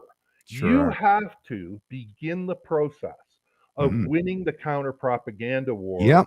which is helping the world understand that this entire occupation, stolen land, colonialist narrative is Mm-hmm. fake because you're not telling them it's fake. Right. Therefore, by default, it's like I go into court. It's right in my training. Right. Right. Let's say I go into court and I say, Your Honor, I'm a really nice guy, invented all these great inventions, and I'm very gay friendly, and my cousin's a doctor, and he went and volunteered to go to Haiti. Um, but I'm being accused of stealing my neighbor's land. Okay. Right. And I Right. give him all these different tangential arguments, but I don't hold up my land title deed from the internet under international law and say, Your Honor, here's my land title deed. Here's the copy for you. Right. Clearly says this, this, and this. Thank you. They don't Mm. do that. And Nah. until they do that, the whole world believes this propaganda coming out of a genocidal ideology. Mm. And so it's they yeah I mean, if you want to put blame on Israel, that's what I would blame them for, that you pursued all these nonsensical appeasement peace plans and Yeah. solutions. And I'm very fond of saying truth before solution, because here's what would Yeah. happen if Yep. Yep. Israel started this campaign of, number one, talking about its land rights under international law, which were protected in Article 80 of the Mhm. UN Charter, by the way, Yeah. Yeah. um, and started dispelling this occupation narrative, it would take the wind out of the sails of these people. And Yeah. then at some point, the reasonable people, the reasonable Arab nations will come to them and say, look, your bullshit isn't going anymore. Like, Mhm. that's Yeah. gone. Well, I You think that gotta whole. you gotta turn this into a peaceful. They had the Yeah. chance in 2005. Israel pulled out of Gaza, all of Gaza. They Yeah. uprooted every Jew, dragged them kicking and screaming out. They Yeah. kept all the greenhouses in perfect condition, turned them over because they thought, okay, these Arabs could use this to start an economy. You know what they Mhm. did with the greenhouses? They demolished all of them because they were built by Jews. Okay. Jesus, it's ridiculous. So, you are absolutely right about the propaganda. Yeah. And Yeah. Jews suck at it. I'm sorry, Yeah. my Jewish friends. You Well, suck at counter well, propaganda. well, let me just respond real quick, Mark, because you were talking about using the conservative example. I think that's great. And that's why I will never in my life identify as a conservative, and why I separate myself from both the left and the right as a libertarian. Because, yeah, in terms of the example that you used in the school, right? Is yes, and the old expression that conservatives are basically progressives driving the speed limit. I'm a completely different, like I say, no, if I had my say in the matter, I'm not even going to be nice about it. If you think you're going to force or impose your shit on my kids, I'll let you know real fucking quick that that's just not happening. That's what separates a libertarian from a conservative. And Now, because I'm a libertarian, what a libertarian really, and why the individualism appeals to us most, is because I don't need a gang or a group. I acknowledge that I got lots that I bring to the table as an individual. Now, of course, just like I like to be part of, and we're social beings, but I don't require like to have a gang to go and confront. I'll do that my own. I speak up for myself, and that's what I do. And that's one area where the conservatives are so failed. They couldn't inspire paint to dry on a wall, as far as I'm concerned. These like it's just so pathetic. And that's the one thing that I always, and I've said this before too, in terms of like the strong man, even the dictators. I'm not a fan of dictators, but fuck, at least they have the courage of their conviction, right? They're not hiding behind the pretense like You Trudeau, got where to admire. I'm benevolent, right? Right. At Dennis, least they have the.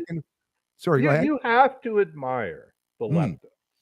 They are completely unafraid Yeah. to use power Yep. for whatever purpose. Yep. And we're sitting there Yep. thinking, well, if we did that, they might do it to us. They're already doing it to us. Exactly. Okay? Exactly. And that is the analogy. Now imagine Yeah. that in Ontario schools, Yeah. the schools were actually teaching, with help from the United Nations, Mm. that all libertarians and unvaxxed people should be slaughtered. Mm. What do you think the result? Look at what DEI is doing to humanity. DEI is genocide early stage, okay? Right. Yeah. Yeah. Because once you've dehumanized people and Yep. taught that to your kids, Yeah. and taught that it's acceptable to exclude them from jobs, Yeah. and to say evil things about them, you're probably 80% of the way to a future genocide. Yeah. That's what's going on right Yeah. now. Yeah. All right. Yeah. And this is what these people like. It's just that Hamas is farther down the road Mm. to, and they have a history of this. Okay. The Right. entire Right. Middle East has a Right. history. Jews are right to be afraid. Right. But the propaganda, you have to destroy the occupation narrative. And we're Mm. already an hour and a half, so we probably don't have time to get in it. But I would Right. encourage anybody, if I can give you my commercial message, For sure. come on to IsraelTruthWeek.org Okay. and watch one of my trainings. I did a training at a synagogue in Kingston, Ontario, Right. and my workbook is there. The workbook that I used for that training is in there. You can read the international law called the Mandate for Palestine Mhm. for yourself, Yeah. and you can learn about the different facts. And I answer all kinds of objections. And those people Right. say, what about this? What about this? I address all of those in the Right on. training. And Right. it was a special video. It's kind of funny, actually. There's an organization called Jews for Judaism. So what they do is they actively recruit Jews away from Christianity to bring them back into the Judaic Okay. fold. Yeah. Yeah. And Yeah. this guy heard one of my trainings and he was so blown away. He says, Yeah. I want to come and record your training. I'll have my team edit it all. And he asked me all these questions about, how do you feel about working with Jews, and what do you think? All these different questions. And Yeah. I said, because they have concern. They never work with Christians. Right. Because in a lot of Jews' minds, the only reason Christians are there was to try to recruit them into Oh. Christianity. Okay, and Yeah. and there's some truth to that. I get some Yeah. truth to it. Yeah. For sure. But Yeah. I don't care. As a Christian, I want to be of service to my brother and sister. Right. Right. And so, anyways, he came out and he recorded this. His whole team edited the thing, and it's up, and you can take the training. And I can promise you that anybody who takes that training, take the time, read the booklet. You have questions for me? I'll do a Zoom with you. Right. Send me an email, Mark, MARK, at Yeah. nbfree.ca. or Mark at IsraelTruthWeek.org. I'll answer your Right. questions. Okay. You want to have a debate like we're having here, which I very much appreciate. Yeah. I'd Yeah. love to do that with you. Yeah. Okay. Actually, tell you I the don't truth. have a problem. Yeah. Just Tell don't you the be truth, an Mark. ignorant jerk. Yeah. Yeah. Tell you the truth, I don't even really consider it much of a debate. It's just, as far as I'm concerned, we're two people just trying to understand where each other's perspective is coming from. That's the biggest thing for me. And I think the best way, this is the kind of thing, and I've said this so many times in the past, the problem with social media in text form is it just leaves out so much of the subtleties and the nuance, which is why I wanted to have this conversation with you, because I'm getting more of a better idea of your reason. And I also want to point this out for you and anyone in the audience right now.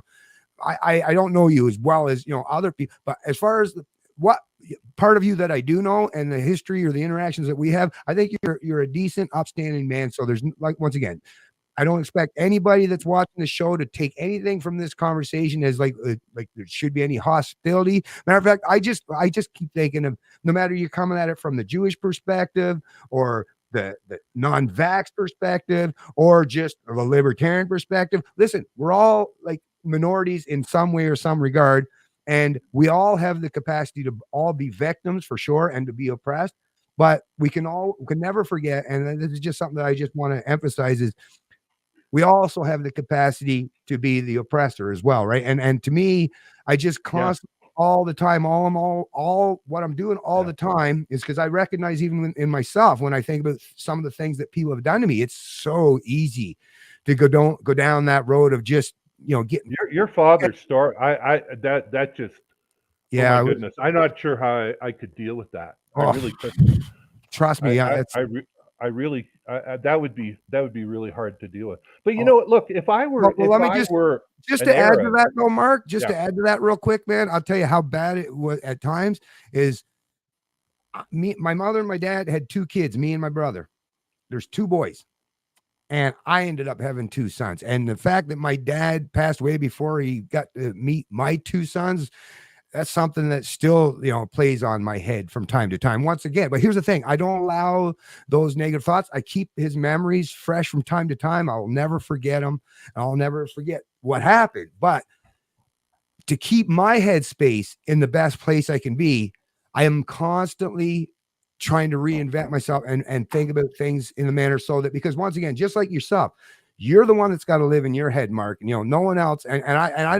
don't want you to put yourself in the point where you're even making things hard on yourself or to have anyone else to give any fodder to anyone that would give them an excuse to maybe misrepresent you or your views of the kind of person you are. That's all I would ask and recommend of you is because I actually think you're a decent person. And I think, like I say, even myself, I'll sit there and even when I'm getting ready to type something, just okay, let me think of it like this, right? I think Right. what I was going to say is that I think Mm, if I was an Arab living in Gaza and I had been mm, raised on a steady diet of hatred and of Jews and this yeah, idea that jihad is good, brought up not only with a religion. I'm sorry, studied Islam.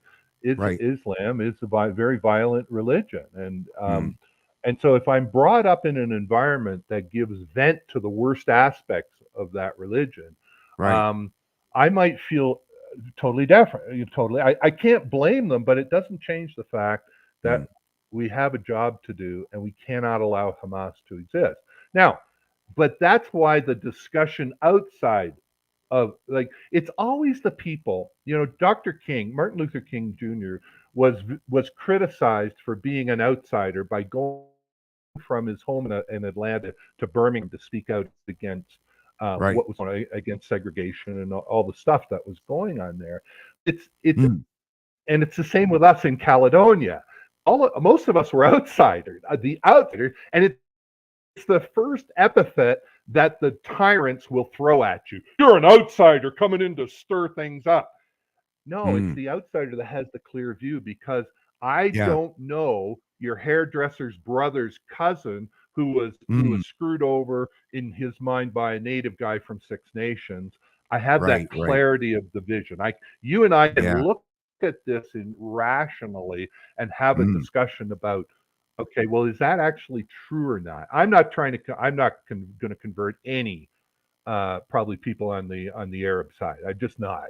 right. Right. But Right. what I'm hoping is that the people who hate Israel because they've been told a lie about Israel stealing land will, Mm, pay attention, and the people who are directly involved but in the diaspora, like in North America and eventually will say, maybe it is time that we start using some smart propaganda, a counter propaganda, to mm, deal with this issue because you can do like it yeah. drives me wild when I hear Jews talk. We got to do, especially what Ezra Levant would call the official Jews, the people in high places. We got to Right. do more Holocaust education. I'm sorry, but more Holocaust education does nothing when people actually believe you stole a bunch of land that didn't belong to you. Okay, until Right. you Right. address that, nobody gives a crap about more Right. Holocaust education. But it's a hard thing to teach. I volunteered, by Right. the way, just so you know. I Mm-hmm. contacted because I was very distressed that the fact that no Canadian Jewish organization and even some of my closest allies did not speak up for unvaccinated people. I was Yeah. really distressed. Yeah. I actually wrote an email to them, and I said, guys, I've got to focus on doing what I can in Canada.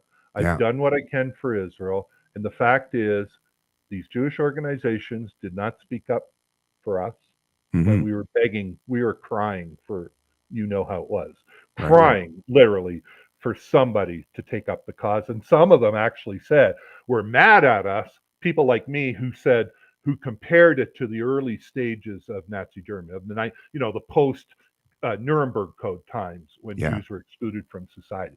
There's one, it's the Atlantic Jewish Council is one of them, who Okay. condemned that. So it's never again, never again. No, no, not like that. Not Yeah. like Yeah.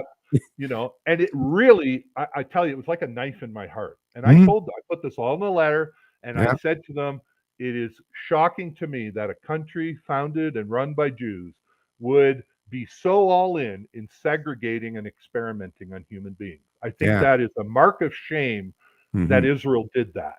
Yeah. Yeah. But you know what? I'm a Christian.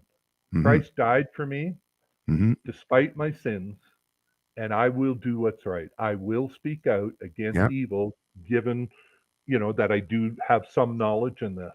But For sure. it has Sure. been a very troubling time since Hmm. October 7th because of all of these so-called freedom fighters now Yeah. spreading this filth about Israel, Right. Right. and Yeah. not being willing to even talk about it or learn something.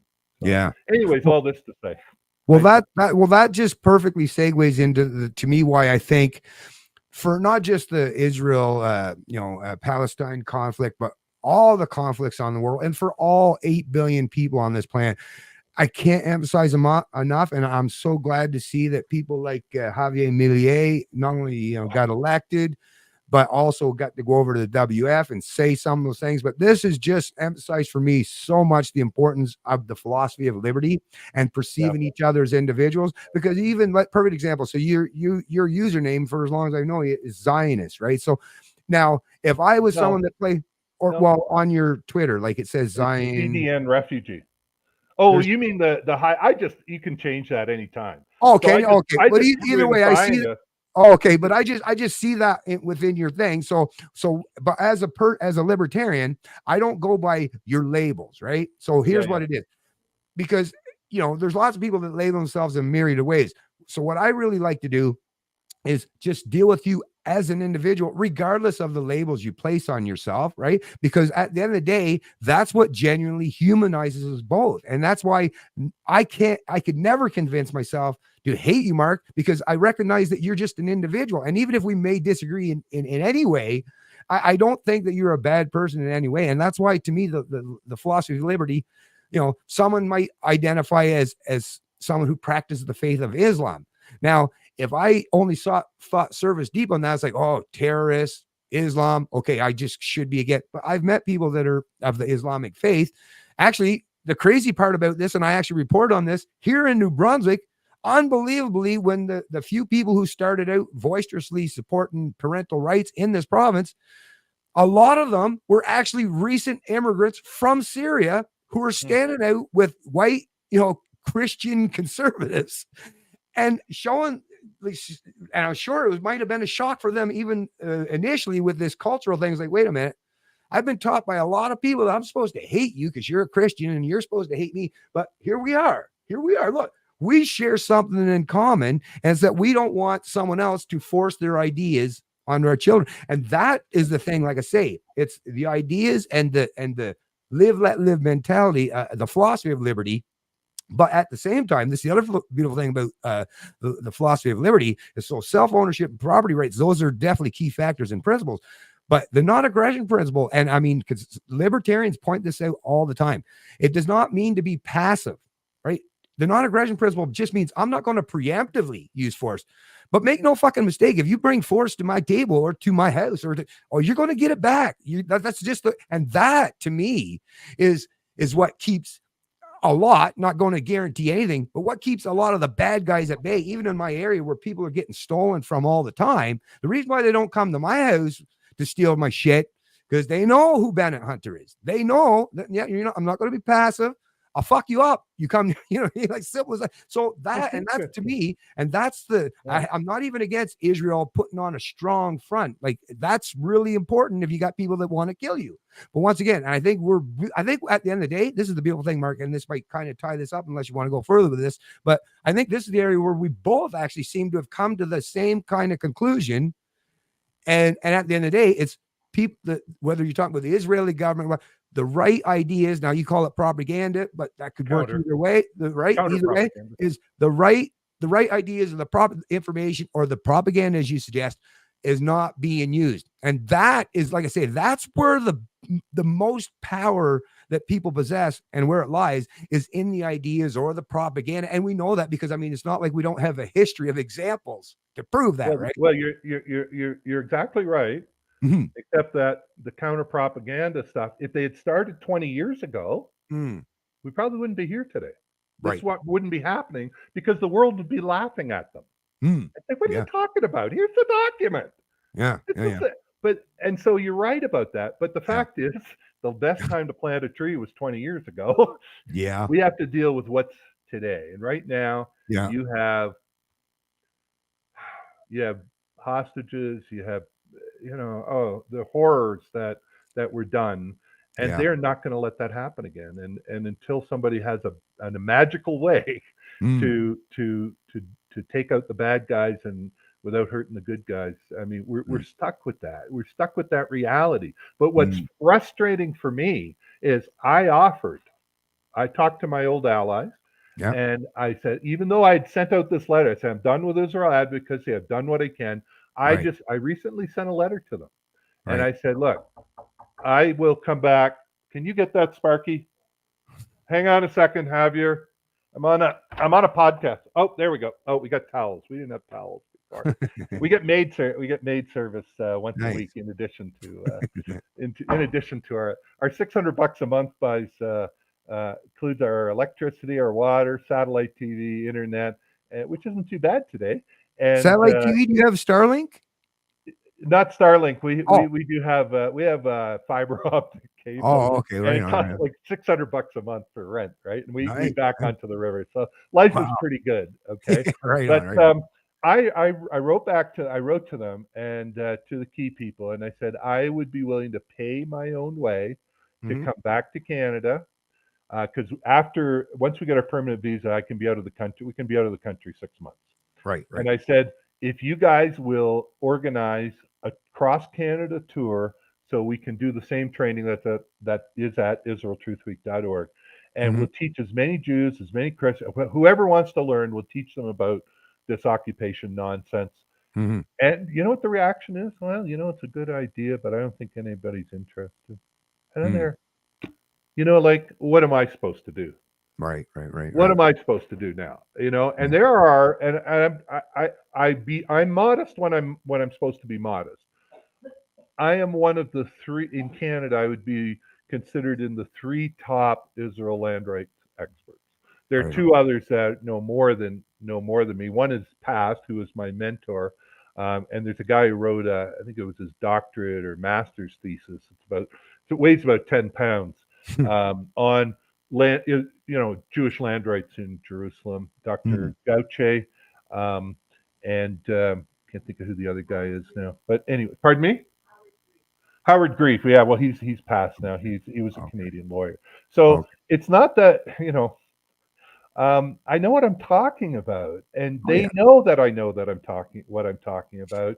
And even now, it's always the same tired nonsense. Well, we got to write letters to the editor. We have to do more Holocaust. Like, okay, like talk about dragging them to the pond, and they just don't want to drink. I'm sorry, but it's really sad to me. And what that means to me is this is going to keep going, and that's really sad. So you want to talk about a massive strategic Israeli failure of counter propaganda? That's it. Allowing this occupation nonsense to go on and on and on without countering it. And actually, as a libertarian, I just want to point this out too. That's not only do I as a libertarian, perceive as every person as the individual. But once again, when you're talking about these conflicts, really at the end of the day, and of course it depends on support from the population, but not always and not necessarily.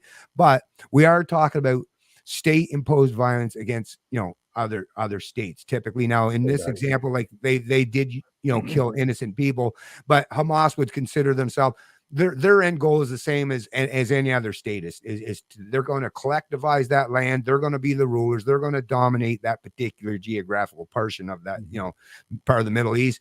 And even the people within their own confines of the borders, where you're talking about Gaza, West Bank, or if ultimately they get the whole thing.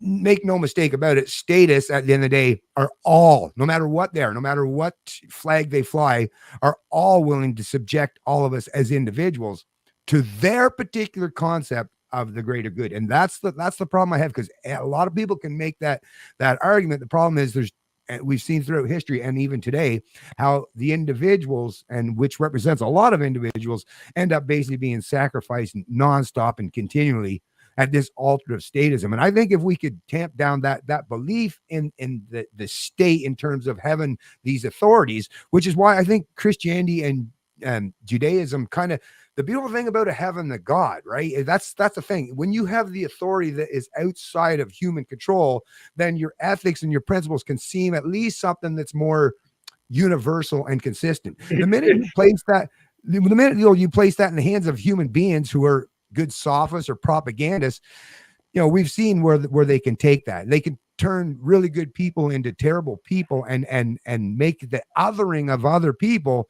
so easy to accept and digest.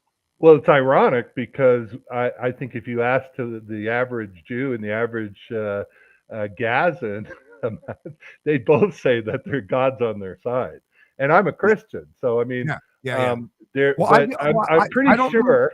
Right. I'm pretty sure Jesus wasn't telling people to go out and rape and slaughter and kidnap and innocent people. I'm pretty sure that's not. So I think I'm kind of on the Judeo-Christian side of this one. Well, that's the beautiful thing. I'm glad you brought up the Jesus Christ, because actually I just revisited and watched it again, and I got to tell you, man, I forgot just how freaking brutal that movie was. The Passion of the Christ. The Passion of the Christ. Oh yeah. Holy jumping! My wife, who's an atheist, all right. My wife's taking a business call. Hold on a second. I'm going to try and do something here, Bennett. Hold on. Yeah, no problem. Hang on a second. Just bear with me. Yeah. Got some internet in the bedroom. Okay. It's easier for me to move than her. Right on. No worries. But yeah, so basically, like I say, I was watching that movie. Let's try that. Well, there we go. Let's try that. Yeah. So like I say, it's the meta. So that would be, even if you want to call it. Yeah. You hear me? What did I do? Here we are. Right. Okay. Can you hear me? Yep. Oh, what's going on here? I'm missing the sound. Oh, you must something get unplugged maybe. Where's my sound? Your headphones? You're still plugged in? I got the headphones on. We're all plugged in. We were just working. Oh, I chat. Oh, we're not muted. Can you hear me? Give me a thumbs up if you can hear me. Yeah, I can hear you. Yep. Why can't I hear you? Yep. I'm still plugged in. What the heck is going on here? Ah, crap. I don't know, Bennett. I had sound a minute ago, and now I don't. So I don't know. It might be a good time to wrap it up. I'm so sorry. No problem. Not sure what's going on. My wife's just on with a client right now. We have a travel business, and of course she does all the work. I do the little things like fix some of the technical stuff. Anyways, listen, thank you. We probably have to wrap this up. So thank you so much for your time and your generous heart and spirit. And I wish my wife could have heard all the nice things you said about me. That would have been good. But I appreciate the opportunity. And again, anybody who wants to watch the training and get in touch with me, I'm very accessible. And IsraelTruthWeek.org. And it's really hard. And I guess the last thing is it's really weird how so much attention is focused on this one relatively small war, Mm, and with such venom, and yet and border disputes and stuff like that, they're going on all over the world, and yet the one factor is that it involves Jews. And there's mm, a saying within the Israeli community: mm. no Jews, no news. So it's, there are a lot of horrific things going on Yes. around the world, and yet the only one that really is getting attention is the Jews. Now, I would say, people ask, well, what's the difference? The problem, the Jews will say that they're hated for being Jews. It's anti-Semitic, and that is true from a Hamas perspective. They have a visceral hatred of Jews, Right. absolutely. But why is the left involved? I think the left, the radical left, which has always um, propagated this stolen land blood libel, as I would call it, is hates capitalist Israel more than it hates Jewish Israel. And I think, and Mhm. everywhere you go in the world, whether it's Caledonia and Ontario, Yeah. or in Toronto with the anti-Jew protests, the Yep. leftists are there using these people who have really almost a license to use violence. Like in Caledonia, Mhm. the natives could use as much violence pretty much as they wanted, and the OPP would do nothing. Why? Right. They have the, and so it wasn't the leftists that were burning stuff down and blocking the rail lines and all that. They were providing the support. And I think that's Mhm. the problem, is that Yeah. you have all of these, these radical leftists who have hated Israel for many years. They are using these Arabs as proxies, Mm. just like they use the natives. That's what they do. But Yeah. they're not the ones that get to go to jail. They're not the ones that are getting killed. It's not their kids that are collateral damage in a war. And that's what Mhm. makes the left so indescribably evil to me. Yeah. But anyways, that's my thought, the final thought. So thank you Yeah. again. Really appreciate the conversation. And I'll have to work on the sound here. Have a good one. Many blessings to you and to your listeners and to everybody watching. I hope we answered at least some, addressed some of the questions. I appreciate the discussion. Right on. Toodles. Have a good day, Mark. Uh, All right. So yeah, so it's unfortunate that Mark lost his audio. It's too bad there towards the end, because I might just continue on with my story in terms of, yeah. So I watched for you folks that might be a few of you left watching here. So yeah, I watched The Passion of Christ, and once again, wow, amazing acting, just brutal scenes. But yeah, so I mean, even if you think about it, then that's kind of the beauty of these meta narratives. Now, you could use terms propaganda, right? Ideas, meta narratives, all kinds of things, right? But at the end of the day, really, even the story of that story, right, is you can't even say anything about that you could just claim the Jews at that time were just all bad. Right? I mean, Jesus was a Jew, right? But it was also another Jewish person that basically sold them up the river to the Romans. So that's the beautiful thing, and that's the beauty of the teachings of the Bible, and especially the New Testament.